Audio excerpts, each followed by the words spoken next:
TORRIE McCARTNEY and welcome to the Jazzy Jazz Show. Today this is a very special occasion. We're here in Brooklyn at the Up and Over Jazz Cafe.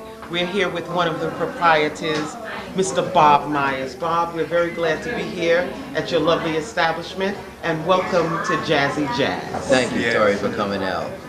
Tell us a little bit, how did you get started and what gave you this idea to come to Brooklyn? Well, it was actually my brother Phil and my mother. They gave me the impetus. We've been in business down here with the Wing Wagon for approximately 9 years now.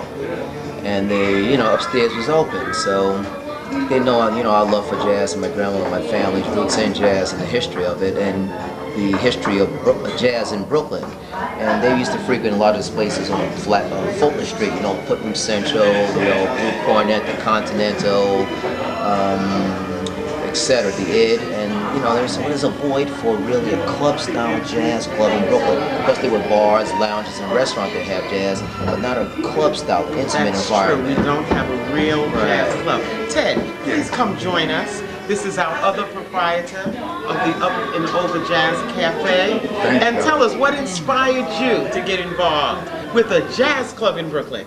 Well, being Brooklynite. He is, Brownsville, indeed. Yes, indeed, absolutely. And with my cousin Bob, he said, "Big cousin Ted, I want to open up a jazz club." And so we said, let's do it.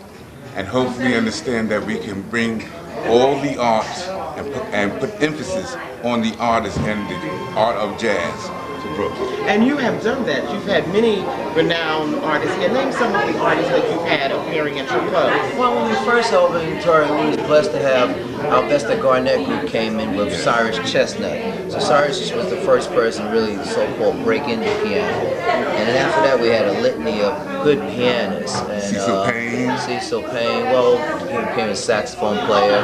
But Harold Mayburn, another Brooklyn person. John Hicks, of course. You can't forget Ronnie Matthews. Ronnie Matthews. Yes, of course, Ronnie Matthews. That's our Brooklyn people. And this was the last club that Leon Thomas performed in. That particular night, it certainly was. And I know that was a positive thing for him because he was ill and he wanted to perform. So you provided him that opportunity. Jazz musicians rather go out on their feet singing and performing and playing. Yes, and what he played was the Creator had a master plan. And with Duke Ellington's anniversary, and we know that he's there with all the giants, and it was heartfelt that it happened that way. But Leon, being a Brooklyn boy as well from the East,